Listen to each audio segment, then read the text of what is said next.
ብሶት እሳት ነው፣ ሰውነትን ያነዳል። ብሶት ፍም ነው፣ ውስጥን ያሳርራል። ብሶት ቁጭት ነው፣ እንቅልፍ ያሳጣናል። ብሶት ግጭት ነው፣ ሰላም ይነሳናል። ነገር ግን ትክክለኛ ምንጩን፣ መነሻ ተገቢነቱን፣ የመጣበት መንገዱን ካላወቁበት ሰደድ ሆኖ ትውልድንም ይፈጃል። እንጨዋወታለን እንዴት እንደሆነ። ከዛ በፊት ግን እንደተለመደው ዮጊ የገላ ሳሙና ላለፉት 6 ዓመታት ሳዘጋጀው ስንታጠበት የቆየ ነው ሳሙና ነው። ከኤዲብል ከሆኑ ለምግብነት ከሚውሉ ዘይቶች አዘጋጀዋለሁ። እንግዲህ ገበያ ላይ የምንገዛቸው ሳሙናዎች ከምን እንደሚዘጋጁ ብዙዎቹን አናውቅም። በዛ ላይ ደግሞ በጣም ብዙ አይነት ግብአት ይኖርባቸዋል ወይም አላቸው። አንዳንዶቹ ከ20 እና ከ25 በላይ ግብአት ይገባባቸዋል። እነዛ ግብአት ምን እንደሆኑም አናውቅም። ሌታሉን ምን እንደሆኑ አለማወቅ አይደለም ማንበብ እንኳን አንችልም። እነዛን ግብአት ስንታጠባቸው ታዲያ ብዙውን ጊዜ ቆዳችን የማድረቅ የማንጣቱን ነገር የሚያመጡት እነሱ ናቸው። ይሄ ሳሙና ታዲያ ከነሱ በተለየ ለአረፋ ማውጫ ተብሎ ደረቅ እንዲሆን ተብሎ ረጅም ጊዜ ሼልፍ ላይፍ እንዲኖረው ተብሎ ወይም ደግሞ ፋንሲ እንዲሆን ተብሎ ላይክ ጥሩ መልክ እንዲኖረው ጥሩ ሽታ እንዲኖረው ተብሎ የገባበት ነገር የለም። ምንም አይሽትም። ቀለምም የለውም። ከለርም የተጨመረበት ነገር የለም። ይሄኛው የምታየው ጠቆር ያለው ነገር እንግዲህ አክቲቬትድ ካርበን ወይም ደግሞ ከሰልን ፕሮሰስ ተደርጎ አክቲቬት ተደርጎ ሳሙና ውስጥ የሚጨመር ነው። እሱ ፕሮሰስ ተደርጎ እሱ ተቀምሞ ሳሙና ውስጥ ይገባል። እሱ የሚደረግበት ምክንያት ደግሞ የሳሙናውን የማጥራት የማጠብ ችሎታ አቅም ለመጨመር ነው። ክሊንሲንግ ፓወሩን ለመጨመር ነው። ይሄ በተለይ ፀጉራችንን ቅባታማ ሲሆን ቆዳችን ቅባታማ ሲሆን ወይም ቅባት ተቀብተን ከሆነ በቀላሉ ለማስወገድ ዴድ ስኪኖችንም በቀላሉ ለማስወገድ ይረዳናል። በ175 ግራም አዘጋጅቼዋለሁ። 300 ብር ይሸጣል። በጣም ለረጅም ጊዜ ትጠቀምበታለህ። እስከ መቼ ነው በዚህ ሳሙና የምታጠበው ብለህ ልትወረውረው ሁላ ትችላለህ። ስለዚህ ይህን ሳሙና እዚህ ቪዲዮ ዲስክሪፕሽን ስር በማስቀምጥልህ አድራሻ መሰረት እዚሁ አዲስ አበባ ውስጥ ሜክሲኮ አካባቢ ኮሜርስ አካባቢ ታገኘዋለህ። እዛ ዮጊ የገላ ሳሙና ብለህ አንድ ሳሙና 175 ግራም የሚመዝን ሳሙና በ300 ብር ገዝተህ መጠቀም ትችላለህ ማለት ነው። እግረ መንገዱን ደግሞ ይህን ሳሙና በገዛኸኝ ቁጥር ይህንን ቻናል ትደግፈዋለህ። በዚህ ቻናል ላይ ብዙ ልናቀርባቸው የምናስባቸው ትውልድን የሚያንጹ ትውልድን የሚገነቡ ነገሮች ይኖራሉ። እነዛ ነገሮች ታግዘናለህ ማለት ነው። መልካም እንግዲህ ከዛ በኋላ ደግሞ እሁድ ላይ ስልጠናችን ይጀምራል። ፍኖተ አባወራ ስልጠና 5ኛ ዙር ስልጠና። ለዛ ስልጠና መመዝገብ የምትፈልጉ እቺን ማስታወቂያ ሰምተን እንመለስ። ወንድም አለም ትውልዱን ሆን ተብሎ በተለይም ወንዱን በእቅድ ይበልጡንም አባወራውን በተጠናና በሌሎች ላይ ውጤታማ በሆነ መንገድ አልጫ ጀንደረባ ለማድረግ ለመስለብና ለማኮላሸት ይሰራል። በዚህም ወንዱ አባቱ ከሰጠው ጸጋ ይህም ኃላፊነቱን ይወጣ ዘንድ በተለይም ከለየለት ሚና እና ይህንኑ ሚና ይወጣም ዘንድ ከሰጠው ወንድነት መክሊቱ ድፍረት፣ ጥንካሬው፣ ስልጣኔው፣ ኃይሉ፣ ወኔው እንዲርቅ ይደረጋል። በአባወራ ንቅናቄያችን ዘመኑን የዋጀ ትውልድን ያበጀ የባህል አብዮት ያስፈልገናል። ለዚህ ደግሞ ወንዶቻችንን ዓለም በአጉል ዘመናዊነትና መንፈሳዊነት ከምትጌታቸው ውሸት ነጥቆ ለይቶ አውጥቶ አባታቸው በሰጣቸው ጸጋ አባቶቻችን በበለጸጉበት በዓለም በታወቁበት ወንድነት መክሊቱ ማሰልጠን አስፈልጓል። ስለዚህም የግንቦት ወር በገባ በ3ኛው ቀን በዕለተ እሁድ ከሰዓት በኋላ በ8 ሰዓት የፍኖተ አባወራ የ5ኛ ዙር ስልጠናችን ይጀምራል። ይህም ለተጨማሪ 3 እሁዶች በተመሳሳይ ሰዓት ለ4 ሰዓታት ይሰጣል። ትውልዳችን በተለይም ወንዶቻችን አባታቸው በሰጣቸው ጸጋ አንገታቸውን ቀና ደረታቸውን ነፋ የምናደርግበት እድል ቀርቦላልና ተጠቀምበት። ተመዝግቦ መቅረት ጀምሮ ማቋረጥ አይደለም፣ ማርፈድም አይቻልም። መመዝገቢያ 3000 ብር ጠብቀሃለሁ።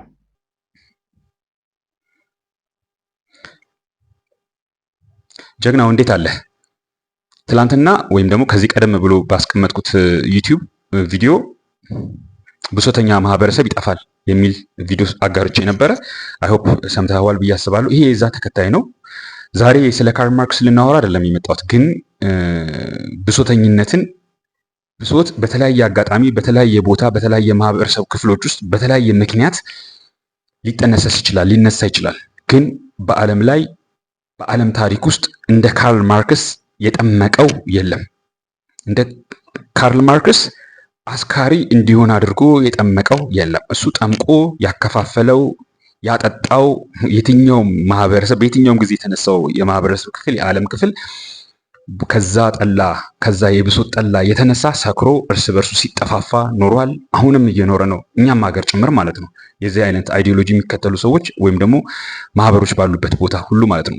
ግን ዛሬ ስለ ካርል ማርክስ ይህንን ልናወራለን። ግን ካርል ማርክስ እንዴት አድርጎ ብሶትን እንደተጠቀመበትና ወዴት እንዳመራ ብቻ እንደዚሁ ሃይላይት ነካ አድርገን እናልፋለን። ሌላ ጊዜ ላይ ወይም ከዚህ በተከታታይ የምንሰራቸው ቪዲዮዎች ላይ ከዚህ ጋር ተያይዞ እንዴት አድርጎ ቤተክርስቲያን ጭምር የኢትዮጵያ ኦርቶዶክስ ተዋሕዶ ቤተክርስቲያን ጭምር እንደገባ እንዴት አድርጎ ያንን ብሶት ተጠቅመውበት የክርስቲያኑን ማህበረሰብ ትዳር እንዴት አድርገው እያፈረሱበት እንደሆነ አሁን የክርስቲያኑ ማህበረሰብ በፍቺ መንሰራፋት መስፋፋት ማህበረሰቡ እየፈረሰ የሄደበት አጋጣሚም እንዴት እንደተገኘ ጭምር ካይንድ ኦፍ እንደዛ ነገር እንነካካለን። ካርል ማርክስ በጣም ደስ የሚል አይዲዮል እንትን አለው አባባል አለው። ልክ በቤተ ክርስቲያን ወይም ደግሞ በክርስትናው ውስጥ ተቀባይነት እንዲያገኝ ያደረገው ክርስትና ውስጥ ተቀባይነት አላገኘም እንዳትሉኝ፣ ገና ለገና ላይክ ሃይማኖት ትውልዱን መጨቆኛ ነው ወይም ደግሞ ትውልዱን ማደንዘዣ ኦፒየም ነው ስላለ ክርስትና የካርል ማርክስን አይዲዮሎጂ ተቃውሟል እንዳትሉኝ። ምክንያቱም አሁን ክርስትናችን ያለበት ሁኔታ ስታዩት፣ በተለይ ደግሞ የኦርቶዶክስ ተዋሕዶ ቤተክርስቲያን ላይ ነው ትኩረት የማደርገው። የሰውን ክርስትናው እንደ መርህ ይዞታል ባንልም ሰዎቹ ውስጡ ያሉት ልሂቃን ግን የካርል ማርክስን ያንን አስካሪ የብሶት ጠላ ጠጥተው የሰከሩ ናቸው። በዛ እየተመሩ በዛ እየተንገዳገዱ ትውልድን እየበረዙ እያጠፉ ያሉበት ሁኔታ ነው የሚታየውና ሌላ ጊዜ እሱን ሰፋ አድርገን እናነሳዋለን። ምንም ቀላል ነገር ነው፣ ግን አንዱ ቪዲዮ ላይ የተለያዩ ሀሳቦችን አንስተን እንደው ግራ ላለማጋባት። ስለዚህ ካርል ማርክስ አንዱ በክርስቲያኖቹ ዘንድ ተቀባይነት እንዲያገኝ ያደረገውና እንዲስፋፋ የካርል ማርክስ አይዲዮሎጂ እንዲስፋፋ ካደረገው ተቀባይነት አግኝቶ በማህበረሰቡ ስር እንዲሰድ ያደረገው ነገር from each according to their ability to each according to his needs የሚለው መፈክሩ ነው። ካለው ለሌለው፣ ካለው ካጠራቀመው ለጎደለበት፣ ከሞላለት ለጎደለበት የምትለው አይዲዮሎጂ ያው ያለህን አካፍል ከሚለው ከክርስትናው ጋር ገናዘባል አይደል? ይሄ በጣም ትልቅ ማህበረሰብ ውስጥ ገብቶ በማህበረሰቡ ዘንድ ተቀባይነት እንዲያገኝ፣ ሶሻሊዝም ተቀባይነት እንዲያገኝ፣ ሶሻሊዝም ከማህበራዊ ህይወት ጋር ከማህበራዊ ኑሮ ጋር፣ ኮሚኒዝም ራሱ ኮሚናል ከምንለው ነገር ጋር አብሮ የሚሄድ ነው። ኮሚናል በጋራ በማህበር መኖር፣ ኮሚኒዝም በጋራ በማህበር የመኖርን የኔ የሚባል ንብረትን ማጥፋትን እና ያንን ስታስቡት ሐዋርያት እንደዛ ነው የኖሩት ብለን እናስባለን አይደለ? ያው እንደዛ ነው የምናውቀው። ሐዋርያት ስናስበው ግን ሐዋርያት እንደዛ ነው የኖሩት። አንዳንድ አካባቢም እዚሁ አዲስ አበባ ውስጥም በጋራ ለመኖር የሞከሩ ሰዎች አሉ፣ የሚኖሩ ሰዎች አሉ። ክርስቲያኖች ንብረታቸውን የግል ንብረታቸውን አጥፍተው የጋራ ንብረት አቋቁሞ ጥሩ አርአያ ይሆናል የሚሆኑ ማለት ነው። ነገር ግን ከኮሚኒዝም ጋር ለምን ይመሳሰላል? ይሄ ኮሚኒዝም ይህንን ነው የሚያመጣው። የግል ንብረት የሚባል ነገር አያስፈልገንም። የጋራ ነው የሚያስፈልገን። ልጆቻችን በጋራ ይመገባሉ፣ በጋራ ይበላሉ፣ በጋራ ይጠጣሉ፣ በጋራ ትምህርት ቤት ይገባሉ፣ በጋራ እንጠብቃቸዋለን፣ በጋራ እናሳድጋቸዋለን። ስለዚህ ወደ ምን ይሄዳል ካርል ማርክስ? ይህንን ይዞ እሱ ስለሚፈልገው ነው ቤተሰብ አያስፈልግም ወደሚለው ይሄዳል ማለት ነው። ምክንያቱም ያንተ ልጅ የኔ ልጅ ነው፣ የሱ ልጅ የሱ ልጅ ነው፣ የሷ ልጅ የሷ ልጅ ነው። የኔ የሚባል ነገር የለም፣ የኔ የሚባል ንብረት የለም፣ የኔ የሚባል ቤተሰብ የለም። ስለዚህ ቤተሰብም አያስፈልግም። ኮሚናሉ ኑሮ የኮሚኒዝሙ ኑሮ ሐሳቡ ቤተሰብን ማፍረስ ነው። እንየው እዚህ ጋር ባለፈው የመጀመሪያ የወመዘክር መርሃ ግብራችን ላይ ወመዘክር አዳራሽ ያቀረብኩት መርሃ ግብር ላይ ካማፍላዥ የሚለውን ቃል አምጥቻለሁ። ካማፍላዥን ያመጣሁበት ምክንያት ምንድነው? ማህበረሰቡን ማጥፋት የሚፈልጉ አካላት ማህበረሰብን እናጠፋለን ብለው አይመጡም። ለማህበረሰቡ እናስባለን ብለው ነው የሚመጡት። ስለዚህ ያ ለማህበረሰቡ እናስባለን፣ ለተጎዳው ማህበረሰብ እንቆማለን፣ የተጎዳውን ማህበረሰብ በዚህ መልክ እንክሰዋለን የሚሉት ሽፋን ነው። ያ ሽፋን ነው እንግዲህ ካማፍላዥ የሚባለው። the master of camouflage የሚባለው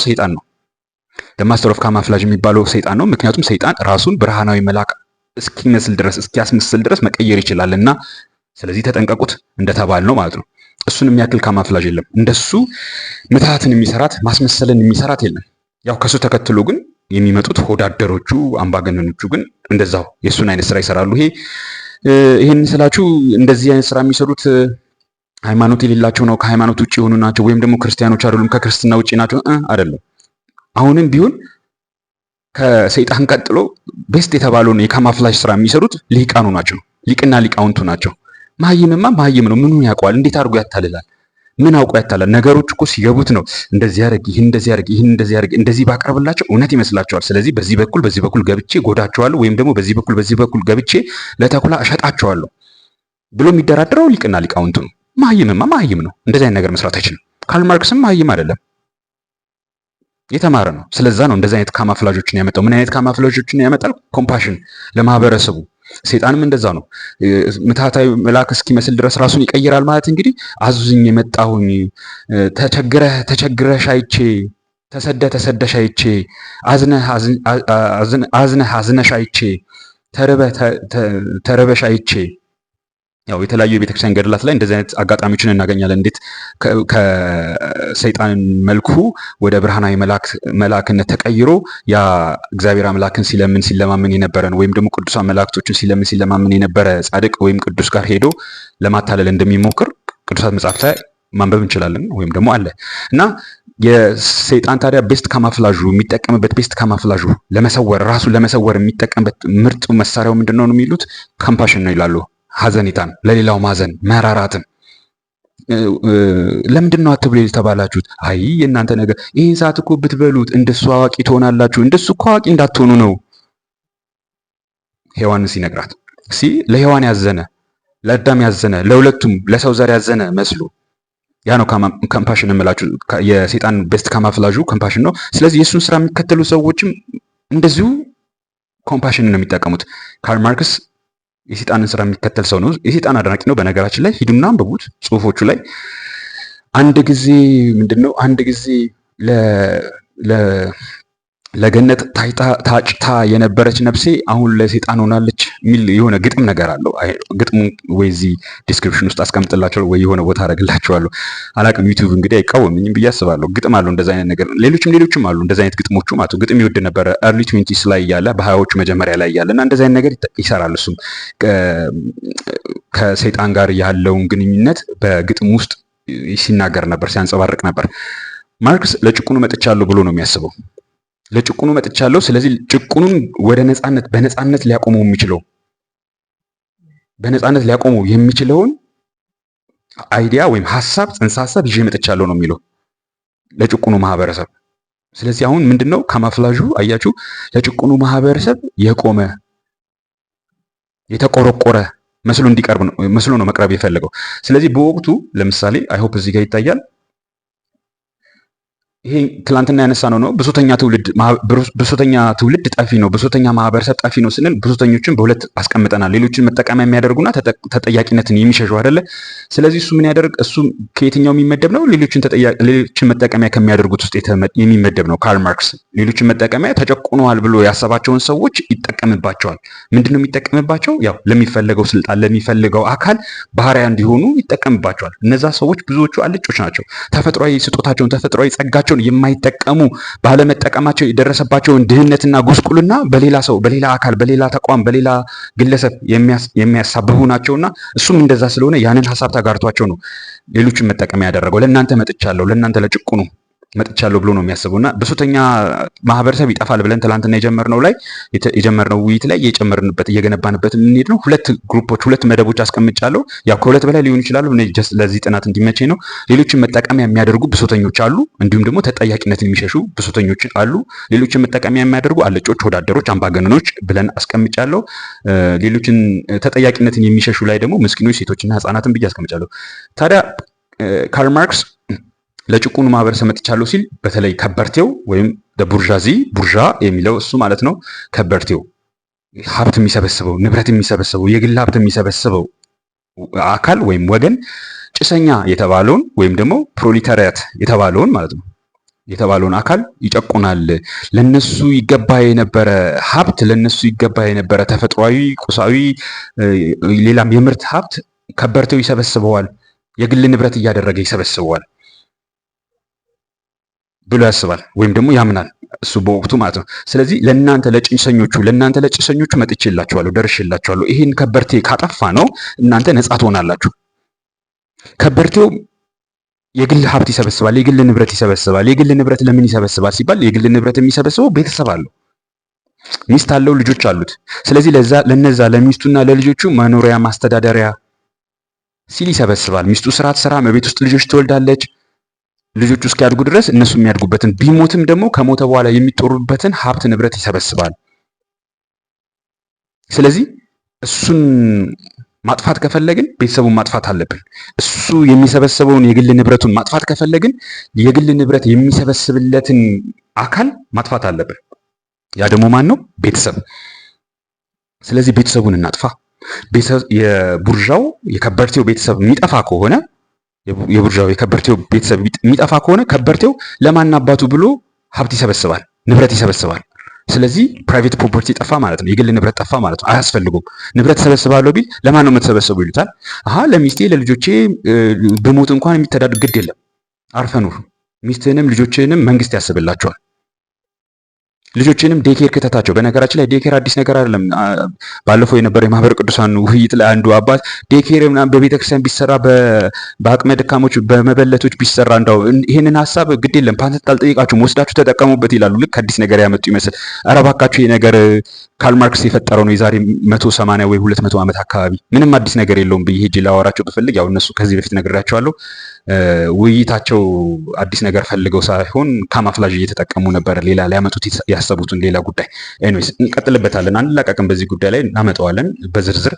ወደዛ በመጀመሪያዎቹ ቪዲዮዎች መሄድ ስላልፈለግኩኝ ነው። ምናልባት 100 ቪዲዮ ልስራና ከዛ በኋላ እመጣበታለሁ። ራስ መስራት ላይ እንድትጠነክሩልኝ ይፈልጋለሁ። ሀሜት ላይ፣ ቡጨቃ ላይ፣ ሌላ ሰው ስም መጎተት ላይ ከምትጠነክሩ። ለዛ ነው ያዘገየሁት ይህንን ጉዳይ እንጂ በደንብ በቂ መረጃዎች አሉኝ ዩቲዩብ ቪዲዮ ለመስራት በዚህ ጉዳይ ላይ። ግን ራስ ላይ መስራት ብናተኩር ሀገራችን የት ላይ ባደረስናት። ማላዘን ዩቲዩብ ላይ ወጥቶ ገሌ ብሎ ማላዘን ብሶተኝነትን የማነሳው ለዛ ነው። ብሶተኛ ትውልድ እንድትሆኑብኝ አልፈልግም ወንድሞቼ። ስለዚህ ምን አደረገ ታዲያ አሁን ካርል ማርክስ ቡርዣውን ለማጥፋት ወይም በቡርዣዚ እነሱ እንደሚሉት በእንግሊዘኛው፣ እኛ ጋር ደግሞ በቡርዣ ተብሎ እንደሚተረጎመው ማለት ነው። ቡርዣ የሚባለው ከበርቴ ነው፣ ንብረት የሚሰበሰበው ሀብት ያለው፣ ፋብሪካ ያለው፣ ቤት ንብረት ያለው፣ ከብቶች ያሉት፣ ሰረገላ ያለው ወሬቨር ይሄ ነው። እሱ ይህን ሁሉ ሀብት ይሰበስባል። ከማን ነው የሚሰበስበው? ከጭሰኛው። ለጭሰኛው የሚገባውን ሀብት ነው የሚሰበስበው። ስለዚህ ጭሰኛው እንደዚህ ደክርቶ ተጎሳቁሎ የሚኖረው በዛ በስግብግብ ቡርዣው ከበርቴው አማካኝነት በደረሰበት ጫና ነው። ስለዚህ ያንን ቡርዣ ማጥፋት አለብን። ገንዘብ አያስፈልጉም ማለት ንብረት አያስፈልጉም፣ ሀብት መሰብሰብ አያስፈልጉም። ቤተሰቡ ምን ያበሏል? በጣም ሰፊ ቤተሰብ እኮ አለው። የራሱ የሚስቱ ልጆች፣ የባሮቹ ልጆች፣ ባሮቹ፣ አገልጋዮቹ ገለመኔ በጣም ሰፊ የሆነ ቤተሰብ አሉና ይህንን በምን ያስተዳድራል? ግድ የለም ቤተሰቡን መንግስት ያስተዳድርለታል። አይደለም ሌላ ሚስቱንም ልጆቹንም መንግስት ያስብላቸዋል። ስለዚህ ለእነሱ ነው አይደለ ንብረት የሚሰበሰው። ከዛሬ ጀምሮ ንብረት እንዳይሰበስብ አቦሊሽን ኦፍ ፕሮፐርቲ ካስፈለገ አቦሊሽን ኦፍ ፋሚሊ መምጣት አለበት ወይ መቅደም አለበት። ስለዚህ ቤተሰቡን አቦሊሽ ካደረግን ካጠፋን ገንዘብ፣ ንብረት፣ ቁስ ለማን ብሎ ይሰበስባል? ለማንም አባቱ ብሎ አይሰበስብም። እሰበስባለሁ ሲል አርፈህ ተቀመጥ፣ ልጆችን እኛ እናሳድጋለን፣ ሚስትህም ወጥታ ትስራ። ይሄ ነበር እንግዲህ የኮሚኒስት ማኒፌስቶ ከሞላ ጎደል ይሄ ነው አይዲዮሎጂው። እንዳው ኮሚኒስት ማኒፌስቶን ቀስ ብለን ብናስተውለው የአቦሊሽን ኦፍ ፕሮፐርቲ የሚባለው ጽንሰ ሀሳብ ጋር ስትመጡ አቦሊሽን ኦፍ ፕሮፐርቲ ውጤታማ ያደረገው ሌላ ምንም አይደለም፣ አቦሊሽን ኦፍ ፋሚሊ ነው። ቤተሰብ ሲፈርስ ነው ወንዱ በተለይም ደግሞ አባወራው የመኖር ትርጉም የሚኖርለት ዓላማ ግራ እስኪገባው ድረስ የተመታው። ስለዚህ ካርል ማርክስ ደግሞ ያንን ነበር የሚፈልገው። ከበርቴ የሚለው በአባታዊ ስርዓት የሚተዳደረው በአባታዊ ስርዓት የሚመራው ሀብት ሰብሳቢው አካል ስለሆነ ማለት ነው። ስለዚህ ቤተሰቡን ማጥፋት አስፈላጊ የሆነ ቤተሰቡን ለማጥፋት ምን ማድረግ ነበረበት? ካርል ማርክስ ሴቷን ማሳመጽ ነበረበት። በማ ላይ? መጀመሪያ በአባቷ ላይ ማሳመጽ፣ ከዛ ቀጥሎ በባሏ ላይ ማሳመጽ። ዛሬ ሴቶች ልጆች በአባታቸው ላይ ያመጹ ናቸው። እኔ በተለያየ አጋጣሚ ሴቶችን ተቆጥቼ አውቃለሁ። ለምሳሌ በምን ጉዳይ ብትሉኝ፣ በዚህ ጉዳይ ላይ የሆኑ ማህበር አባላትም ጋር እንደዚሁ ተገናኝተን ተሟግተናል። ያው አልተስማማንም፣ ልንስማማም አይገባንም፣ አይጠበቅብንም፣ እንደማይስማሙ ስለማቅ ማለት ነው። ሴቶች ልጆች አባታቸው ላይ እንዴት አድርገው አመፀኛ ይደረጋሉ? ለምሳሌ የማትጠብቁትን ምሳሌ ልንገራችሁ። አንዲት ሴት ልጅ እኔ አሁን 2 ሴቶች ልጆች አሉኝ፣ ሰንበት ትምህርት ቤት ሄደን መማር እንፈልጋለን ይላሉ። አስበውና ሁኔታውን ከአካባቢው ሁኔታ ሄደው ተምረው ከሚመጡት አንጻር የሚጎዱትን ነገር ሌሎች ጉዳቶችን የቤተክርስቲያኑ ትምህርት ሳይሆን ከሌሎች እዛ ደርሶ እስኪመጡ ድረስ ያለውን ነገር አስብና አባት ነኝ ጠባቂያቸው ነኝ አይደል? አይሆንም እላለሁ። አይቻልም በሚባልበት ጊዜ ጸብ ይፈጠራል። ማናማ አባትና ሴቶች ልጆች ወይም ወንዶችም ልጆችም ገጥሞኛል። ወንዶች ልጆችም በቃ ይሄ አባታችሁ አካባቢ ስለሆነ ነው፣ ወዶ አይደለም። ግን አትፍረዱበት፣ ጸልዩለት። እንደውም ይሄ ነገር እየቀረጸ ነው። ጸልዩለት እንደውም። እስቲ አንዴ ግን ቼክ ላድርገው። ያ እየቀረጸ ነው። እሺ ቅድም ቼክ ሳደርገው ሲቆራረጥ ነበር፣ ለዛ ነው። ከዛ ምን ይፈጠራል ታዲያ? አሁን በእንደዚህ አይነት ጊዜ አባታችሁ ወዶ አይደለም አጋንንት ይዞት ነው ወይም ደግሞ ፈተና ውስጥ ገብቶ ነው ጸልዩለት ይባላል። ካህኑ ይመጣሉ ወይም የሰንበት ትምህርት ቤት ተማሪዎች መምህራኖች ምናምን ይመጣሉ። አባትየውን ይለምኑታል። በጭራሽ ይላል።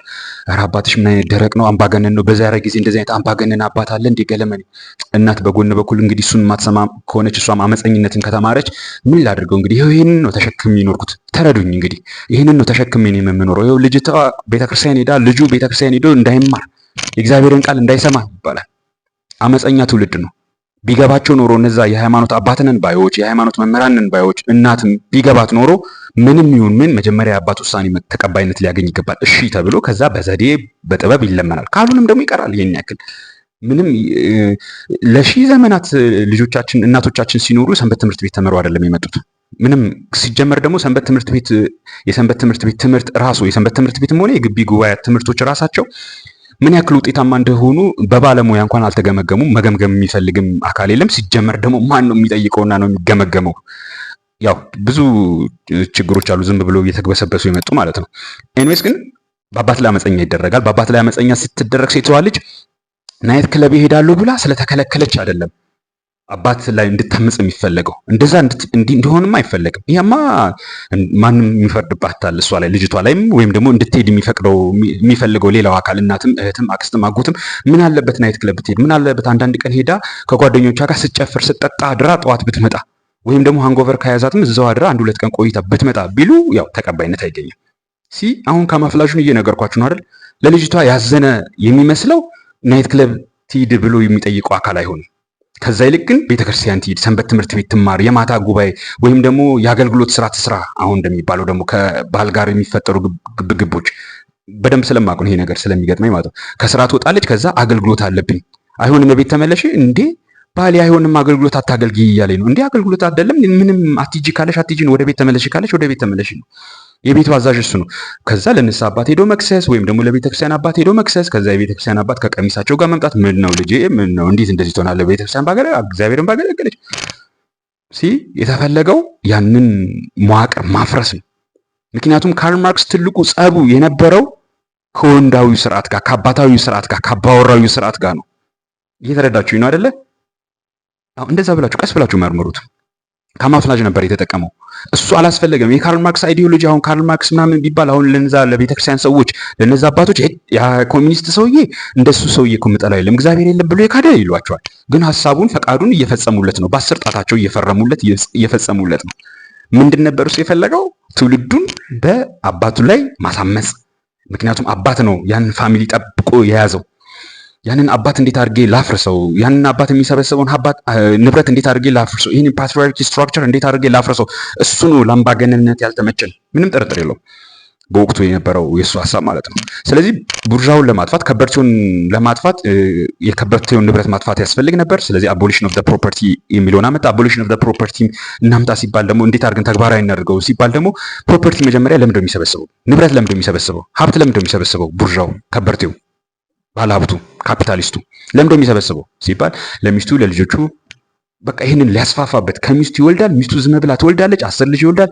10 ልጆች 10 ልጅ ይወልዳሉ፣ 10ዎቹ ልጆች 10 ልጅ ይወልዳሉ። እየተስፋፋ ይሄዳል። ከበርቴው እየከበረ ይሄዳል። በልጅ እየከበረ በሀብት እየከበረ እነሱን ማሳደጊያ ማኖሪያ ገንዘብ ያስፈልገኛል፣ ንብረት ያስፈልገኛል፣ ከብት ያስፈልገኛል እያለ እየሰበሰበ ይኖራል። በዚህ መካከል ግን ጭሰኛው እኮ ተጎዳ። ጭሰኛው ልጅ መውለድ አልቻለም። ጭሰኛው ከጭሰኝነት መላቀቅ አልቻለም። ስለዚህ ለእናንተ ለጭሰኞቹ መጥቻለሁና ዋናው ጠላታችሁ ይሄ ነው፣ ከበርቴው ነው። ከበርቴው መጥፋት አለበት። ዘ ሶኮልድ ፊውዳል የተባለው ከበርቴ መጥፋት አለበት። ስለዚህ እሱን ለማጥፋት ደግሞ ንብረት የሚሰበስብለትን ቤተሰብ እናጥፋ። ቤተሰቡን ለማጥፋት ደግሞ ምን እናደርግ? ቤተሰቡን ለማጥፋትማ ቀላል ነው። ሴቷን ማሳመጽ ነው።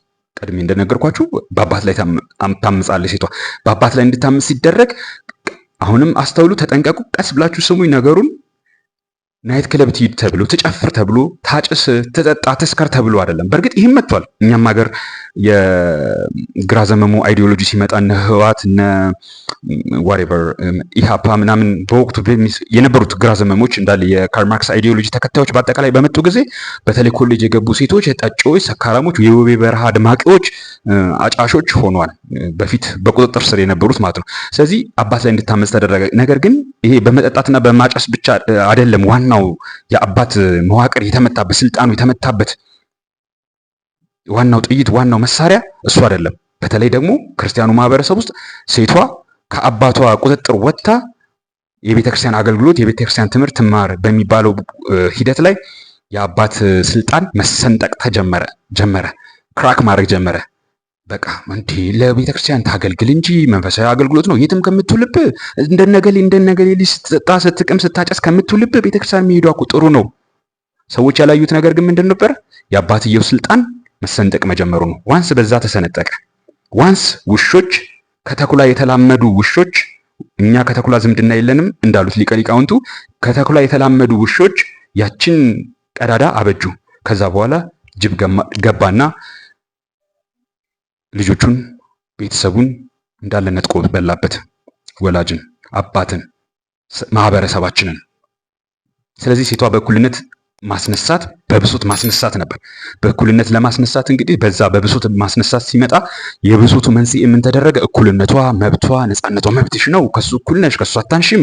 እሱ ደጅ ውሎ አንቺ ደጅ አትውይም እንዴ? እሱ ለብሶ ወጥቶ አንቺ ለብሰሽ አትወጭም እንዴ? እሱ አምሮበት እየዋለ አንቺ አምሮብሽ አትመጭም እንዴ? እሱ ከጓደኞቹ ጋር በየበረንዳው ማኪያቶና ድራፍት ቢራ አረቄ ይዞ ሲያስካካ እጁን ሲያሰጣ አንቺ ወጥተሽ አታስጣጭም እንዴ? መብትሽ እኮ ነው፣ የነፃነት እኮ ከሱ እኩል እኮ ነሽ። መጽሐፍ ቅዱስም ደግሞ በዚህ በኩል ምንም አይነት ልዩነት አይፈጥርም። ላንቺም ለሱም አንድ ነው። እግዚአብሔርም ላንቺም ካይንድ ኦፍ እንደዚህ ተብላ ተቀሰቀሰች። አሁን ብሶት አስነሱባት፣ እሷ ውስጥ ብሶትን አቀጣጥሉባት። ይሄ ብሶት ቀድሜ እንደነገርኳችሁ ባለፈው ቪዲዮ ላይ ብሶተኛ እንድትሆን ስትደረግ ከሷ ብሶት መጠቀም የሚፈልጉ አካላት ነበሩ፣ ወይም ግለሰቦች ነበሩ፣ ወይም ተቋማት ነበሩ። እንዳልኳችሁ እሷን በብሶት ከተፈጥሯ ማራቅ፣ ከትህትናዋ ማራቅ፣ አልጫ ማድረግ። ስለዚህ በዚህም እሷንና እንደዚህ ብሶተኛ የሆነውን የህብረተሰብ የማህበረሰብ ክፍል ይዞ ሆዳደሮች ለአምባገነኖች ይሸቅጧቸዋል ማለት ነው። ካርል ማርክስ ያደረገው ይህን ነው። ብሶተኛ ትውልድን ያስፋፋው የብሶት መዓት ነው የተቀጣጠለው በዓለማዋ አይደለ? ከሰሜን እስከ ደቡብ ከምዕራብ እስከ ምስራቅ ብሶትን የተቀጣጠለው። ብሶቱ ግን እውነት ያ ብሶተኛ ትውልድ ተጨቁኖበት ነበር ወይ ብትሉ አልነበረም። ጭራሽ የተጨቆነ ማህበረሰብ የለም እያልኳቸው አይደለም። በየትኛውም ዘመን የተጨቆነ ማህበረሰብ ይኖራል። በየትኛውም ዘመን ጨቋኝ ማህበረሰብ ይኖራል። ምንም ምክንያቱም ሰዎች ሁሉ እኩል ተደርጎ አያድጉም፣ ወይም ደግሞ በእኩል መንገድ አይቀርቡም ወደ ሰውነት ልዕልና ሙላት አይደለ? ነገር ግን አሁን ችግሩ ምንድን ነው? አየህ እንደዚህ ሆንከው፣ አየህ እንደዚህ ሆንከው፣ አየህ እንደዚህ ሆንከው። በዚህ ነው ተውት። የዛን ጊዜ ዛሬ ላይ አሁን ለምሳሌ ዛሬ ላይ እኛ በድህነት እየኖርን የቀጣሪዎቻችን ሀብታሞች ሆነው ፎቅ እየሰሩብን ይላል እንጂ ተቀጣሪው 10 ሺህም 100 ሺህም የሚከፈለው ማህበረሰባችን ማለት ነው። እስቲ ራሳችሁን ታዘቡት። ቀጣሪያችሁ ነገ ስራ አትምጡ ቢላችሁ ምንድን ነው የምታደርጉት? ተቀጣሪ ሰራተኛ እንግዲህ በተቀጣሪው ሰራተኛ ደም ተመጦ ነው ሀብታም የሆነው እንላለን። እንግዲህ ያው የሚበዘብዙ ቀጣሪዎች የሚበዘብዙ ባለሀብቶች የሉም እያልኩኝ አይደለም፣ ግን አብዛኛው ተቀጣሪ የሚጋራው ወይም ደግሞ አብዛኛው ተቀጣሪ ላይ የማስተውለው ነገር እኔም ተቀጥሬ ያውቃለሁና በስሬም ሰራተኞች ኖሮ ያውቃሉና የምታዘበው ነገር እስቲ አብዛኞቻችሁ ራሳችሁን ታዘቡ። ቀጣሪዎቻችሁ፣ ድርጅቶቻችሁ፣ ኮርፖሬት የተባሉ ትልልቅ ኮርፖሬት የተባሉ ካምፓኒዎች ጭምር እንኳን እንደ ባንክ፣ እንደ ኢንሹራንስ፣ እንደ አየር መንገድ፣ ገለመኔ ያሉት እዛ ውስጥ ተቀጥራችሁ የምትሰሩ ሰራተኞች እንኳን ነገ ድንገት ብድግ ብሎ አለቃችሁ ደውሎ ስራ የለም ተብሏል ነገ እንዳመጡ ቢል ምንድነው የሚሆነው? ሰራተኛው ምንድን ነው የሚያደርገው? እችን እድል ተጠቅሜ ያ ልሰራ ያሰብኩትን ነገር ትንሽ ላጥናበት የሚል ሰው አለ ወይ? ፈተና ስላለበት ግድ ስለሆነበት ፈተናው ሊያጠና ይችላል። በተረፈ ግን ለፈተናው ጥናትም እንኳን ቢሆን ይደርሳል ብሎ ምን ይሆናል? እስከ 4 ሰዓት ይተኛል፣ እስከ 5 ሰዓት ይተኛል። ምክንያቱም ነፃነት አገኛ አይደለ? ነፃነት አገኘ። አሁን ይሄ ትውልድ ብሶተኛ ትውልድ ነው። ብሶተኛ ትውልድ ነው። መቀጠሩ እየተጠቀመ ነው፣ ተቀጥሮ እየተጠቀመ ነው። ግን ነፃነት እንኳን ሲያገኝ ከባርነት የተለየ ስራ አይሰራም። ባርነቱ የተስማማው ትውልድ ነው። ይህንን እኮ ነገርኳችሁ። እኔም ተቀጥሬ ያውቃለሁ። በስሬ ሰራተኞች ኖረው ያውቋል። ጥቂት ሰራተኞች ከኔ በላይም አለቆች ኖረውኝ ያውቃሉ። ነገ ዝግ ነው፣ ነገ ስራ የለም፣ ጎሽ እንትን ገጠመን፣ 2 ቀን እንተኛለን ነው የሚባለው። ብዙ ስታፍ ጠዋት ብትደውሉ ተኝቶ ነው የምታገኙት። እስከ 4 ሰዓት ይተኛል። ጸጥ ረጭ ብሎ ሰው ተኝቶ ነው የሚያረፍደው። ለምን? ብሶተኛ ትውልድ ስለሆነ። የመስራት የመለወጥ እውነት እንደሚለው እነዛ ባለሀብቶቹ ጨቋኝና በዝባዥ ቢሆኑ በዝባዥ ሆኑብኝ፣ የምሰራበት ጊዜ የራሴን ሀብት ንብረት የምሰበስበት ጊዜ አልሰጡኝም እንደሚለው ቢሆንም አኖሮ እነሱ ዛሬ ትተናሃል፣ ዛሬ እረፍት ሰጥተናሃል ሲሉት በዛች እረፍት ባገኘባት ሞመንት እንኳን ራሱ ለመለወጥ ይሞክር ነበር። ግን ውሸታም ነው፣ ብሶተኛ ነው። ስለዚህ ካርል ማርክስ ይህን ትውልድ ነው የተጠቀመበት። የብሶት ጠማቂ ነው የምላችሁ ያን ነው። እንደዚህ አይነት ማህበረሰቡን ነው ኤክስፕሎይት ያደረገው። ወደ ምን አቀረባቸው? ወደ አምባገነንነት አቀረባቸው። ለአምባገነን አሳልፎ ሰጣቸው። አምባገነን ስታሊን አምባገነን ነበር። ማኦ ዜዱንግ አምባገነን ነበር አይደል? እኛም ሀገር ደግሞ ደርግ ጋር ስትመጡ ዘ ሴም ቲንግ። እነዚህ ሰዎች በሀገራቸው ስንት ሰው ጨፈጨፉ? ስንት ህዝብ አለቀ? በመቶ ሚሊዮን የሚቆጠሩ። ራሻም እንደዛው፣ ዩኤስኤስአርም በመቶ ሚሊዮን ወደ 100 ሚሊዮን 70 ሚሊዮን፣ ማኦ ዜዱንግ ቻይናም ጋር እንደዚሁ በመቶ ሚሊዮን ህዝብ ታረደ። ብሶተኛ ትውልድ፣ ብሶተኛ ማህበረሰብ ይጠፋል እምላችሁ ለዚህ ነው። ብሶት ከሆነ ወላጅ እያስተማረ ያሳደገው፣ ብሶት ከሆነ አባትህ እየነገረ ያስተማረው፣ ቴክ ኬር፣ ቆም ብለህ ራስህን ገምግም። አዎ አባትህ ተጨቆኖ ሊሆን ይችላል፣ የጨቆነው አካል ሊኖር ይችላል። ግን ያንን ለልጆች ማስተላለፍ እርግማንን ማስተላለፍ እኮ ነው። ልጆች ምንም በማያውቁበት ሁኔታ ይሄኛው የህብረተሰብ ክፍል ሲጨቆናችሁ ነበር ብሎ ማኒፌስቶ ጽፎ ከትውልድ ወደ ትውልድ ማስተላለፍ ለልጆቻችን አለማሰብ፣ አለማዘን፣ እነሱን አልፎ ተርፎ ማጥፋትም ነው። ሌላ ማህበረሰብ ሊያጠፋቸው አይገባም። ራሳቸውን በራሳቸው ያመክናሉ። ራሳቸው እርስ በራሳቸው ይጠፋፋሉ። ይሄ ታሪክ ላይ የምታዩት ነገር ነው። አሁን ስለሱ ላወራ አይደለም የመጣሁት። ግን ካርል ማርክስ በዚህ አመለካከት፣ በዚህ ሀሳብ እንግዲህ ለሴቷ መብት ቆሜያለሁ ብሎ በተለይ ደግሞ እኔ ትኩረት የማደርገው እሱ ላይ። በተረፈ ግን በአጠቃላይ ማንኛውም የተጎዳ ለጭሰኛው ማህበረሰብ መጥቻለሁ ቆሜያለሁ ብሎ ነው የመጣው። ስለዚህ ጭሰኛውን ሴቷን ባልሽ ጨቁንሻል፣ አባትሽ ጨቁንሻል፣ መብት አለሽ፣ ወተሽ መስራት መብት አለሽ፣ ወተሽ ሰርተሽ የመምጣት መብት አለሽ። ስለዚህ ልጆች ማን ያሳድጋል? መንግስት ያሳድጋል። ግድ የለም ውለዱ፣ መንግስት ያሳድግላቸዋል። ልጆች የጋራ ሀብት ንብረት ናቸው። መንግስት ያሳድግላቸዋል። ዴይኬር እንከፍትላቸዋለን፣ ሁሉንም እዛ እንከታቸዋለን። ሁሉም ልጆች የሶሻሊስቱ ፓርቲ ወይም የሶሻሊስቱ መንግስት ልጆች ይሆናሉ። አባታቸው ደግሞ ሶሻሊስቱ ፓርቲ ወይም ኮሚኒስቱ ፓርቲ ይሆናል። የኮሚኒስቱ መሪ ይሆናል ማለት ነው። እንደዛ ነው። አሁን ያው ሰሜን ኮሪያ፣ ቻይና ብትሄዱ ተመሳይ ነገር ነው። ያው አይዲዮሎጂው ምን ያክል ተፈጻሚ ሆኗል እንግዲህ ከዚህ በላይ እንዴት ተፈጻሚ መሆን እንዳለበት አላውቅም። ከዚህ ሁሉ 100 ሚሊዮን ህዝብ ደም መፍሰስ በኋላ ማለት ነው። ኤኒዌይስ ግን ለጭሰኛው መጥቻለሁ ያለው ካርል ማርክስ ይታያቸዋል። ለጭሰኛው መጥቻለሁ ያለው ካርል ማርክስ ትልቁ ዓላማው ከበርቴውን ማጥፋት ነበርና ከበርቴው እንዴት አድርጎ ነው ጭሰኛውን የሚበድለው? ንብረቱን በመበዝበዝ፣ ጉልበቱን በመበዝበዝ፣ ጊዜውን በመበዝበዝ እያለ ይሄዳል። ስለዚህ ከበርቴው መጥፋት አለበት። ከበርቴውን ለማጥፋት የከበርቴው ፕሮፐርቲ መጥፋት አለበት። የከበርቴውን ፕሮፐርቲ ለማጥፋት ደግሞ የከበርቴው ቤተሰብ መጥፋት አለበት። የከበርቴው ቤተሰብ ለማጥፋት ደግሞ ምን መሳሪያ እናድርግ? ሴቷን መሳሪያ እናድርጋት። ሴቷን ምንም ብለን ቀስቀሳት? ሴቷን በመብት በእኩልነት በነፃነት ሰበብ በአባቷ ላይ ታምጽ። ያላገባችሁ ያገባችሁም ደግሞ በባሏ ላይ ታምጽ። ነይ ውጪ፣ ስራ ስሪ። አይሆንም ማለት አይችልም። ምክንያቱም አሁን ሶሻሊስቱ ፓርቲ ስልጣን ይዟል። አይሆንም ማለት አይችልም፣ ሊያሳስረውም ይችላል። ስለዚህ ትሄዳለች፣ ስራ ትሰራለች። ካይንድ ኦፍ ዋንስ ያ ስንጥቅ ተከፍቷል። ቀድሜ እንዳልኳችሁ ከተኩላ የተሻረኩ ተኩላ መሳዮች፣ ከተኩላ የተዛመዱት ውሾች ያን ቀዳዳ ከፍተውታል። በዛ በቀዳዳ ውሻ በገባበት ምን ይገባል ነው የሚባለው? ጅብ ገባና ቤተሰቡን በታተነው። ላይክ አሁን እንደምናየው ክርስቲያኑ ማህበረሰብ ትዳሩ እየፈረሰ ልጆቹ እየተበተኑ እንደመጡት ቀላል ነገር እንዳይመስላችሁ። ስለዚህ ቤተሰብ ለካርል ማርክስ አባታዊው ስርዓት ካፒታሊዝም ወይም ይሄ ነፃ ገበያ የሚባለውን እጅና ጓንት ሆነው ወዶ ገብ ባሪያ ፈጥረዋል። ሴቶችን ደግሞ ዘር ቀጣይ፣ ልጅ አምራች፣ ትውልድ አስቀጣይ ሆነውበታል። በዚህም ደግሞ ተጨቁነውበታል ባይ ነው። ካርል ማርክስ እና ኤንግልስ እንግዲህ እዛው ጽሁፋቸው ላይ ያሰፈሩት ነው። ቤተሰብ ማለት ለነሱ ለካርል ማርክስ እና ለኤንግልስ ወይም ደግሞ ለካርል ማርክስ፣ አሁን ለጊዜው ካርል ማርክስን ብቻ እየተጠቀምን እንሂድ።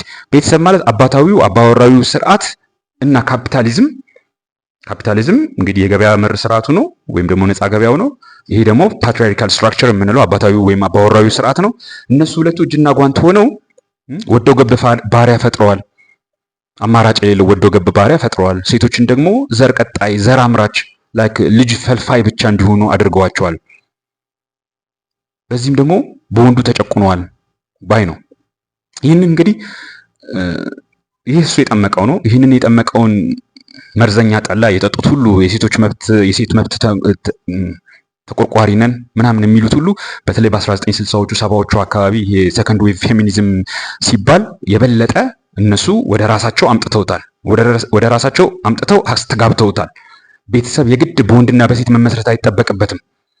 ቤተሰብ የምንለው ነገር በወንድና በሴት የተመሰረተ ብቻ አይደለም። በወንድና በወንድም ሊመሰረት ይችላል። በሴትና በሴትም ሊመሰረት ይችላል።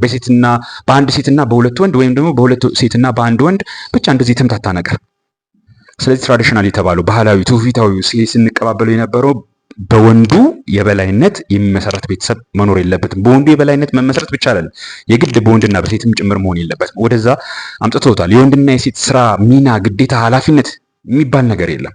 በቃ ወንዱ የሚሰራውን ሴቷ ትሰራለች፣ ሴቷ የምትሰራውን ወንዱ ትሰራለች። ይሄ እስከምን ድረስ ደርሷል? አሁን እስካለንበት ወንዱ ማርገዝ አለበት እስከሚባሉ ድረስ በቃ ወንዱ ማርገዝ አለበት ነው። ወንዱ ማርገዝ ይችላል አይደለም። አሁን በተለይ ምዕራባውያን የሆኑ ግራ ዘመሞች ጋር የመጣው ወንዱ ማርገዝ አለበት። በቃ ሴቷ እሱ ያርግዝ፣ በዚህኛው ተራ በሁለተኛው ተራ የሱ ተራ ነው፣ በሁለተኛው ተራ እሱ ያርግዝ ካለች ያረግዛል ማለት ነው። በሁለተኛው ኤኒዌይስ ማርገዝና መውለድ ስራ ስለሆነ ሁለቱም ይህንን በጋራ መካፈል አለባቸው ነው እንግዲህ የሚታሰበው ማለት ነው አይደል? በነገራችን ላይ ይህንን ፎርድሃም ዩኒቨርሲቲ የተባለው ይሄ ካቶሊካውያን ዩኒቨርሲቲ፣ በተለይ በዛ ዩኒቨርሲቲ ውስጥ የኦርቶዶክሳውያን የጥናትና ምርምር ተቋም የሚባል አለ። ይህንን የሚያስፋፉ ናቸው ኃላፊዎቹ በዋናነት የተቀመጡት። ትዊተር አካውንታቸው ላይ እንደዛ ብለው ነው የሚያስቀምጡት። ቤተሰብ የሚባል ይሄው ኒውትራል የሚባል ፋሚሊ የለም፣ ትራዲሽናል የሚባል ፋሚሊ የለም። ይህ ሰው የፈጠረው ነገር ነው። በተለይ ደግሞ ካፒታሊስቱ አባወራዊ ስርዓት ፓትሪያርካል የሆነ ስትራክቸር የፈጠረው ነገር ነው እንጂ ቤተሰብ የሚባለው በወንድም በሴትም ሊመሰረት ይችላል። እንደገና ደግሞ ይችላል ነው። ካልሆነ ደግሞ በሁለት ወንዶች ሊመሰረት ይችላል። እነዚህ ሰዎች የግሪክ ኦርቶዶክሶች ናቸው። አሁን ሰሞን የኦሪየንታል ኦርቶዶክስ እና የምስራቅ ኦርቶዶክስ የግሪክ ኦርቶዶክሶች ቁጭ ብለው ንግግር ላይ ናቸው ሲባል ይሄ አንደኛው በተለይ እንደዚህ አይነት ነገር የሚያራምደው ሊቀ ጳጳስ የፊት አውራሪ ነው። እንዴት ሆኖ ከነሱ ጋር እንደምንነጋገር አይገባኝም፣ አላቅም። ያው ዝርዝሩን አልተከታተልኩትም፣ ግን ፎቶውን አይቼው ነበረና ነው ውይይት ላይ ናቸው ተብሎ ይህንን ነገር ነው እንግዲህ እነ ሮሚና ስትራቲ ይዘው የመጡት ከእንግሊዝ ከካቶሊካውያኑ ዘንድ ኖሮሚና ስትራቲ ይህንን ይዘው ነው በልማትና ክርስቲያናዊ ተራድኦ ኮሚሽን በኩል እነዚህ መጽሐፎች የሚያሳትሙልን። ስለ እነዚህ መጽሐፎች ከዚህ በፊት አቅርቤላችኋለሁ አይደለ? በኔ ቻናል ሳይሆን የጠባቧ ደጅ ቻናል ላይ አቅርቤላችሁ ነበር። ይህም መጽሐፍ እንደዚሁ ይሄ መጽሐፍ እንግዲህ እነዚህ መጽሐፍ ያዘጋጁልን የተረጎሙልን እናንተ እንዳትነካቸው እንዲህ ብለህ ስማቸውን እንዳጠራቸው የምትሏቸው አይነኬ አይከሰሴ የሆኑ ሊቅና ሊቃውንት ናቸው። እንደኔ አይነት መሀይሙ ያው ምን ብሎ ያናገራቸዋል? ከነሱ ጋር ቀርቦ ሲነጋገራል። እነዚህ መጽሐፎች ያው በጣም ስሩሊ በደንብ ውስጣቸውን አይቼዋለሁ። የሚያስተምሩት ብሶት ነው። ከብሶት ውጭ ምንም የሚያስተምሩት ነገር የለም። አንበሳው ግባ። ከብሶት ውጭ ምንም የሚያስተምሩት ነገር የለም። ብሶት ደግሞ ቀድሜ እንደጠቀስኩላችሁ ለወዳደሮች መጠቀሚያ መሳሪያቸው ነው አይደለ? ቀድሜ እንደጠቀስኩላችሁ እዚህ ቪዲዮ ላይ እዚህ ፓወርፖይንት ላይ እንደምታዩት ሌሎችን መጠቀሚያ ማድረግ የሚፈልጉ ወዳደሮች እነዛን አልጮችን ተጠቅመው ለአምባገነኖቹ መገበር የሚፈልጉ ወዳደሮች እንደ ካርል ማርክስ አይነቱ ማለት ነው። ከሱ ጋር ተከትሎ እንደመጡትም ቴዎሎጂያንን እሱ ቴዎሎጂ አይደለም ያው ቴዎሎጂያንም ጭምር ሌሎችም ትልቁ ነገር ያንን ትውልድ ብሶተኛ ማድረግ፣ ብሶቱን ማነሳሳት፣ ማቀጣጠል ከዛ ለማን ይገብሩታል? ለአምባገነን ይገብሩታል። ስለዚህ እነሱ ይህንን ተጠቅመው የሚያስተምሩትም ብሶት ነው። ሴቷን ብሶት አባትሽ በድሎሻል፣ ባልሽ በድሎሻል፣ ወንዱ በድሎሻል። ምንም ተበድላ የማታውቀውን ሴት ደህና ተንቀባራ የኖረችውም ሴት በትንሽ በትልቁ በቃ እውነት ነው፣ ይሄ የሆንኩት በወንዱ ጨቋኝነት ነው፣ ይሄን የሆንኩት በወንዱ በላይነት ነው፣ ይሄ የደረሰብኝ በዚህ ነው፣ ይሄ የደረሰብኝ በዚህ ነው። የአውራምባ ማህበረሰብ የዚህ ፍሬ ነው። በነገራችን ላይ የአውራምባ ማህበረሰብ የግራ ዘመም አይዲዮሎጂ የካርል ማርክስ ውጤት ነው። ካርል ማርክስን የሚወዱ የካርል ማርክስ አድናቂዎች ግራ ዘመሞች የፈጠሩት ነገር ነው። በጭራሽ ዶክተር ነው አይደል? አሁን የክብሩ ዶክተር ዶክተር ዙምራ ስሙ ጠፋኛው እሱ መስርቶታል ብዬ በጭራሽ አላምንም፣ ፍጹም አላምንም። ምክንያቱም የአውራምባ ማህበረሰብን ሲያበረታቱ ስሙን ሲያስጠሩ አሁንም የሚደግፉ ሰዎችን ቀስ ብላችሁ ብትመረምሯቸው የግራ ዘመን ፖለቲካ አራማጆች ናቸው። ቀስ ብላችሁ ብትመረምሯቸው። ኤኒዌይስ እሱ ሌላ ጊዜ ደግሞ እነግራቸዋለሁ። ክሪቲካል ቲዮሪ የካርል ማርክስ አይዲዮሎጂ ውጤት ነው። የካርል ማርክስ አይዲዮሎጂ ክሪቲካል ቲዮሪ ክሪቲካል ቲንኪንግ ማለት አይደለም። ክሪቲካል ቲዮሪ በቃ አንድ የጋራ የምንስማማበት እውነት የሚባል ነገር የለም። ሁሉም የራሱ ልምድ አለው፣ የራሱ ኤክስፒሪየንስ አለው። ያንን ኤክስፒሪየንሱ ማኒፌስት ማድረግ ይችላል፣ መግለጽም ይችላል እንጂ የጋራ የምንስማማበት እውነት የለም የሚባልበት ቲዮሪ ነው ክሪቲካል ቲዮሪ። እንግዲህ ክሪቲካል ቲዮሪ ጋር ስትመጡ ከምን ጋር እንደሚጣላ ታውቃላችሁ? ከዚህ በፊት ስትናገርኩት ሲኤስ ሉዊስ ከተናገረው ጋር አንድ የምንስማማበት የጋራ እውነት ከሌለ እንጠፋለን፣ ሰው መሆን እናቆማለን ብሎ ነበር አይደለ? ሰው መሆን እናቆማለን፣ እንጠፋለን፣ እንጠፋፋለን፣ መግባባት እስኪያቅተን ድረስ ነው የምንኖረው ብሏል። ይሄ ክሪቲካል ቲዮሪ እንግዲህ የዛ ጊዜ መነሻው ነበረ። በ1920ዎቹ 30ዎቹ ውስጥ አካባቢ ሲኤስ ሉዊስ ሲናገር፣ መስራቹም እዛው ጀርመን ሀገር ልክ እንደ ካርል ማርክስ ያው አይሁዳዊ ዘር የሆነ ሰው ነው። ማክስ ሆርኪመር ይባላል። ምንም አይነት የጋራ ወይም ደግሞ አንድ የምንስማማበት እውነት የለም ብሎ ነው የሚያወራውና በሱ ውስጥ ብዙ ነገሮች ይነሳሉ። በተለይ ደግሞ ሮሚና ስትራቲ በኢንተርቪዎቿ ውስጥ የምትናገረው አንድ በጣም የነዚህ ክሪቲካል ቲዮሪ አራማጆች ቃል አለ፣ ኢንተርሴክሽናሊቲ የሚሉት። ኢንተርሴክሽናሊቲ ማለት አንድን ሰው በቃ ቱ ዘ ማክሲመም ስለ ራሱ ብሶተኛ እንዲሆን የሚያስተምሩበት ሀሳብ ነው። ልንገራችሁ እንዴት እንደሚሆን አንድ ሰው ኢንተርሴክሽናሊቲ እንዴት አፕላይ እንደሚደረግ ወይም ኢንተርሴክሽናሊ ብሶተኛ ነው ሲባል ለምሳሌ አንድ ማህበረሰብ ክፍል ሃይፖቴቲካል ውሰዱ፣ በጭንቅላታችሁ ውስጥ ኢትዮጵያ ውስጥ ያለ ስም አልጠቅስም እኔ፣ በጭንቅላታችሁ ውስጥ ውሰዱ አንድ ማህበረሰብ ክፍል። ያ ማህበረሰብ ክፍል በሆነ በሌላ ማህበረሰብ ክፍል ወይም ብሔር ተጨቆኖ ሲኖር ነበር ተብሎ የሰማችሁት፣ ሲጨቆን ነበር የተባለ ወይም ደግሞ እገሌ የተባለው ብሔር ሲጨቆነኝ ነበረ ሲል 50 60 70 ዓመት ሲያወራ የነበረ ማህበረሰብ ክፍልን አስቡት፣ ወይም ደግሞ የብሔር ክፍል። ከዛ ማህበረሰብ ውስጥ አንዲት ሴትን ውሰዱ። አስቡት፣ ማህበረሰቡ የተጨቆነ ነው በጠቅላላ በወል በጋራ። ሲቀጥል ደግሞ ሴት ደግሞ በተለይ ሴት በመሆኗ በማትጨቆናለች። በሌላ ብሔር ብቻ አይደለም፣ በራሷ ብሔር ውስጥ በራሷ ማህበረሰብ ባለ ወንድም ደግሞ ትጨቆናለች አይደለ? ሲቀጥል ደግሞ እቺ ሴት ደግሞ ሴት መሆኗ አይደለም ወይ እንትን አካል ጉዳተኛ አድርጋችሁ አስቧት። የሆነ ወይም ደግሞ አይኗ አይም ከልጅነቷ ጀምሮ አይኗ አይም ወይም ደግሞ በጦርነት በሚነሱ ጦርነቶች ሂር ኤንድ ዜር በሚነሱ ጦርነቶች ሁለት እግሯን አታለች። አያችሁ፣ አሁን ደግሞ ሌላ የጭቆና የብሶት ምክንያቷ የብሶት መነሻዋ በተጨቆነ ማህበረሰብ ውስጥ ነው ያለችው። በዛ ባለችበት ማህበረሰብ ውስጥ እንደገና በወንዶች ትጨቆናለች። እንደገና ሳይንስ ሁለት እግር ስለሌላት ደግሞ ብዙ አይነት ጭቆና ይደርስበታል። የብሶቷን ኤክስቴንት እዩት፣ እየጨመረ ነው ብሶቷ የሚመጣው አይደል? እቺ ሴት ደግሞ አሁንም አልተዋጁም እንዴ? እቺ ሴት ሁለት እግሯን አታለች፣ በጦርነት በበሽታ በተለያዩ ነገር በሉት። እንደገና ደግሞ ፈትነች፣ አግብታ ነበር ፈታለች። አስቡት ብሶቷ እንዴት እየጨመረ እንደሚመጣ። ሲንግል ማምነች በሉት፣ ብሶቷ እንዴት እየጨመረ ነው። አባትየው ሳይረዳት የምታሳድጋቸው 2 ልጆች ወይ 3 ልጆች ይኖሯታል። ብሶቷ እንዴት እየጨመረ እንደሚመጣ እያችሁት አይደል? ከነዛ ከምታሳድጋቸው 3 ልጆች ወይ 4 ልጆች ውስጥ አንደኛው ምንድነው የሚባለው የተለየ እገዛ የሚፈልግ ምናምን ነው፣ አእምሮ ዘገምተኛ ነገር የሚባሉ ነገር አለ አይደለ? እንደዛ ነገር ነው የሚፈልግ ነው። አሁን የተጨቆነ በሀገሪቷ ውስጥ በተጨቆነ ማህበረሰብ ውስጥ ወይም ብሔር ውስጥ የምትኖር አንዲት ሴት በራሷ በተጨቆነው ማህበረሰብ ብሔር ውስጥ ራሱ እንደገና ወንዱ የሚጨቁናት አንዲት ሴት እንደገና ይሄ መጨቆኗ ሳይንስ እንደገና ተፈጥሮ ራሱ የጨቆናት ላይክ ወይ ስትወለድ ጀምሮ ወይም ደግሞ ከተወለደችም በኋላ በአደጋ ምክንያት 2 እግሯን ወይ 2 አይኗን ያጣች ሴት እንደገና ደግሞ ይሄ ሳይንስ ደግሞ ባሏ ጥሏት ሄደ። ፈት የሆነች ሴት ባሏ ጥላት ሄደ፣ በቃ ተፋታች። ጥሏትም ሄደ፣ እሷም አልፈልገውም ብላ ታባረው፣ ብቻ ተፋታለች። ያቺ ፈት የሆነች ሴት እንደገና ደግሞ ፈት መሆኗ ሳይንስ ደግሞ በዛ በፈትነቷ የምታሳደጋቸው 3 ልጆች ያሏት ያቺ ሴት እንደገና ደግሞ ከ3 ልጆቿ አንዱ ደግሞ የተለየ እንክብካቤ ልዩ ገዛ ምናምን የሚፈልግ ጂሰስ ክራይስት። ይሄንን ነው ኢንተርሴክሽናሊቲ የሚሉት። አሁን ማህበረሰባችን ውስጥ ይሄንን ኢንተርሴክሽናሊቲ የሚባል ጋለሞታ ሀሳብ አምጥተው ትውልዱ እንዴት ብሶተኛ እንደሚያደርጉ ታያችሁት። በቃ ከዛ ትወለድና አንተ ታስባለህ፣ በምን ሊሆን ይችላል ይሄ ማህበረሰብ የጨቆነኝ ብለህ ታስባለህ። ኦኬ መጀመሪያ በጣም አጭር ነኝ፣ ከዛ በቤተሰቤ ውስጥ የመጨረሻ ልጅ ነኝ፣ ከዛ ደግሞ ዘራችን የኛ ቤተሰብ ዘር ራሱ ከንትን ዘር የሚነስ ሲሆን ይሄ ዘር ደግሞ ለረጅም ዘመን በዚህ ሀገር የተጨቆነ ነው። ከዛ ደግሞ በቃ ትዘረዝራለህ። ከዛ ብሶተኛ ነህ። ከዛ ድንገት ታለቅሳለህ። ለምን? ብሶተኛ ነህ እና አይፈረድብህም። ብሶተኛ ሰው አይፈረድበትም፣ ሊታዘንለት ይገባል። ለሱ የሚቆም አካል ያስፈልገዋል። ለብሶተኛ ትውልድ የሚሆን ተቋም ኤንጂኦ ያስፈልጋል። ስለዚህ ለሆዳደሮች ተላልፈህ ትሰጣለህ። ሆዳደሮች ለማን ይሰጠዋል? ለአምባገነኖች ይሰጠዋል። ይሄ ነው ኢንተርሴክሽናሊቲ የሚለው እነ ሮሚና ስትራቲ የሚያወሩት ወይም ደግሞ የቲርፈንድ ፕሮጀክት የሚያዘጋጀው ይሄ መጽሐፍ ወይም ደግሞ የኛ እንቶኔ ሊቀ ሊቃውንቱ ቤተክርስቲያን መምህራችን ዩኒቨርሲቲ መምህራችን ያዘጋጁልን መጽሐፍ ይሄ መጽሔት እናንተ አይደርሳችሁም፣ እንዲደርሳችሁም አይፈለግም። የታተመው ለእናንተ እንዲደርስ አይደለም። ግን ቤተክርስቲያኗ ይሄን አዘጋጅታ ካህናቶችን ታስተምርበታለች። ካህናቶቹ በተዋረድ እያንዳንዱ ገጠርም አብያተ ክርስቲያናት እየገቡ እያንዳንዱን ቤተሰብ በዚህ መርህ መሰረት ያስተምሩታል። ምንድነው የሚያስተምሩት? ሴቷን በተለይ ብሶተኛ እንድትሆን ማድረግ። ሴቷን ብሶተኛ በመብት በእኩልነት ሰበብ አባቷ ላይ እንድታመጽ ቀድሜ እንደነገርኳችሁ። ለምሳሌ ሰንበት ትምህርት ቤት ሄዳለሁ ተላጭ አትሄጂም፣ አይሆንም፣ መሽቷል፣ ነግቷል፣ ወይ እንደዚህ ወይ እንደዛ አባት ይከለክላል አይደል? እንዴት ትከለክላለህ? ልጅቷ የእግዚአብሔርን ቃል መስማት የለባትም እንዴ ይባላል። የሚፈለገው ያቺ የአባወራዊ ስርዓት የአባታዊ ስርዓት ፓትሪያርካል ስትራክቸር መዋቅር እንድትሰነጠቅ ግንቧ እንድትሰነጠቅ ብቻ ነው የምትፈለገው።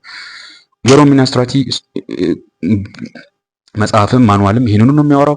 የሮማን ስትራቴጂ ኢንተርቪዎችን ብትሰሟቸው አብዛኛዎቹ ቃላቸው ኢንተርሴክሽናሊቲ፣ ዲኮሎናይዜሽን፣ ኢንተርሴክሽናሊቲ ገለምን ያለው ኢንተርሴክሽናሊቲ ቀደም እንደጠቀስኩላችሁ እንደዘረዘርኩላችሁ አንድ ሰው በተለይም ደግሞ ሴቷ ዘርፈ ብዙ በሆኑ ጉዳዮች ስትበደል ስትጨቆን መጨቆናን ታውቃላችሁ? አታውቅም። ጀስት ራሷን ኤክስፖዝ እንድታደርግ ነው የሚፈለገው። ከዛ በኋላ እነሱ ይነግሯታል እንዴት ወንድሟ እንዴት እንደሚጨቁናት፣ አባቷ እንዴት፣ የታክሲ ረዳቱ እንዴት እንደሚጨቁናት፣ ትራፊኩ እንዴት እንደሚጨቁናት እነሱ ያስቀምጡላቸዋል ቀደም በነገርኳቸው መሰረት። ከዛ ዲኮሎናይዜሽን የሚባለው ተረት መጥቷል። አሁን ደግሞ ዲኮሎናይዝ እናድርገው ማለት ቀድሞ የሰማችሁን የምታውቁትና ታሪክና ጭብጥ ማስወገድ ሶዛት እነዛ ናቸው ለባርነት የዳረጉን ባይ ናቸው እነዚህ ኒዮ ማርክሲስቶች ማለት ነው፣ የማርክስ አድናቂዎች። ዲኮሎናይዜሽንም እንደዛው የሮሚና ስትራቴጂ ምርጥ ቃል ነው፣ ወደፊት አመጣላቸዋለሁ። እንግዲህ እነዚህን ተጠቅመው ነው ለጭቁኑ ማህበረሰብ ቆመናል ያሉት እነ ስታሊን እነ ማውዘዱንግ ደርግ ለጭቁኑ ማህበረሰብ መጣናሉና ያንኑ ጭቁኑ ማህበረሰብ በዘበዙት። ምን አድርገው በዘበዙት? ጊዜውን ወሰዱበት፣ ገንዘቡን ወሰዱበት፣ ሀብት ንብረቱን ወሰዱበት። ተዉት፣ እነዚህን መመለስ ይችላል።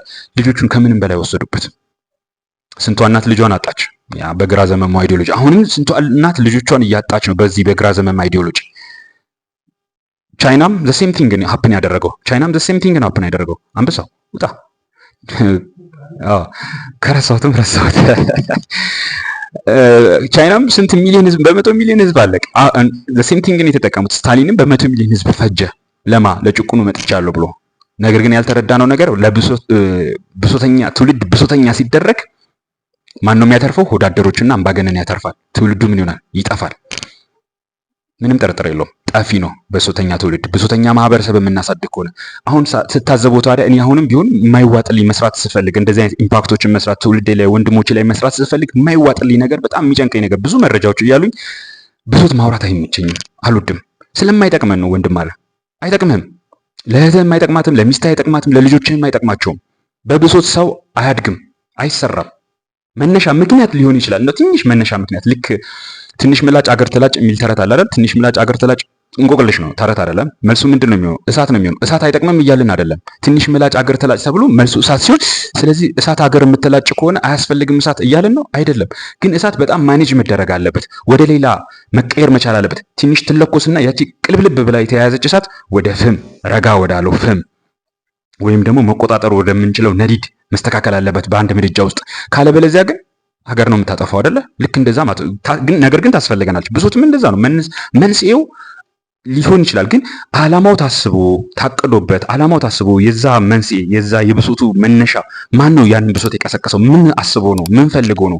እውነት ለትውልዱን ለመጥቀም ወይስ እዚህ ካሞፍላጅ ትውልዱ ላይ በኮምፓሽን በማስተዛዘን ሰበብ የገባ ትውልዱን ለማጥፋት የታሰበ እንደነ ካርል ማርክስ አይዲዮሎጂ ማለት የታሰበ ነው? የጥፋት ዓላማ ያነገበ ነው ወይ? ይሄ መመርመር አለበት እንጂ ብሶቱ አያስፈልግም አላለም እዛ ቦታ ላይ ማለት ነው። ስለዚህ ብሶቱ ያስፈልጋል መነሳቱ ማለት ነው። ብሶቱ ከዛ ወዲያው ያቺ ብሶት በእቅድ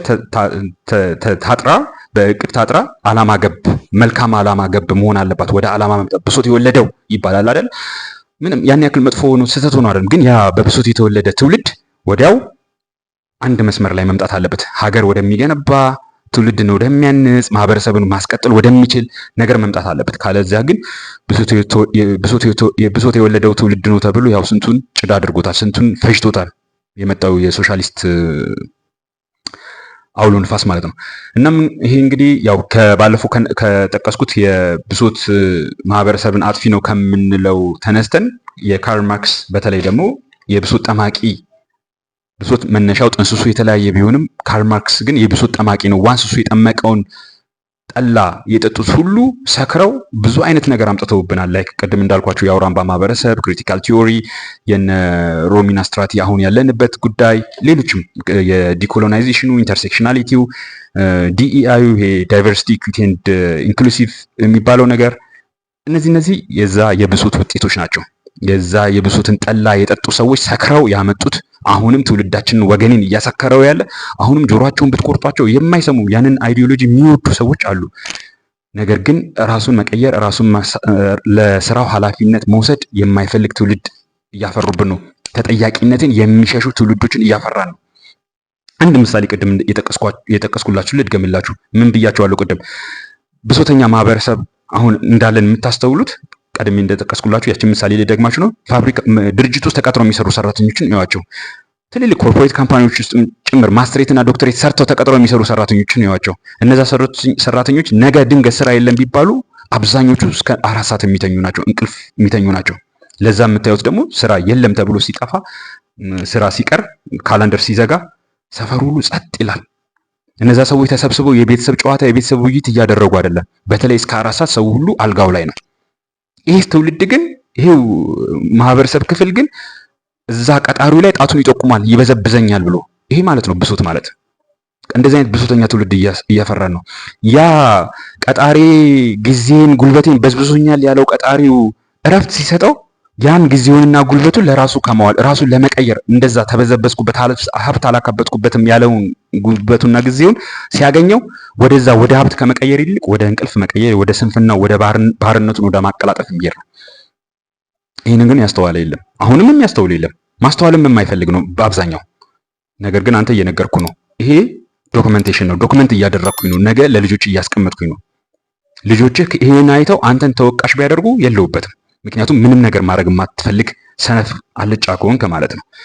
ተጠያቂነት አለብን በህይወታችን ለሚሆነው ነገር። ብሶተኝነት መፍትሄ አይደለም። ብሶተኝነት ጀብድም አይደለም። አሁን ትውልዳችን ብሶተኛ እንዲሆን እየተደረገ ነው። በዩቲዩብ ማልቀስ፣ ገሌ ጳጳሱ፣ መሪው፣ እንትኑ ኢታማዦር ሹሙ ወይም ደግሞ እነዚህ በቃ ለኛ መውደቅ ምክንያቱ እነሱ ናቸው። እኛ ምንም የለንበትም። ስለዚህ የሆነ አንድ ሱፐርናቹራል የሆነ ፎርስ ወይ መብረቅ ወይ መባረቅ ምናምን ተረባርበው ወይ አውሎ ንፋስ ተረባርበው ወይም እግዚአብሔርም ራሱ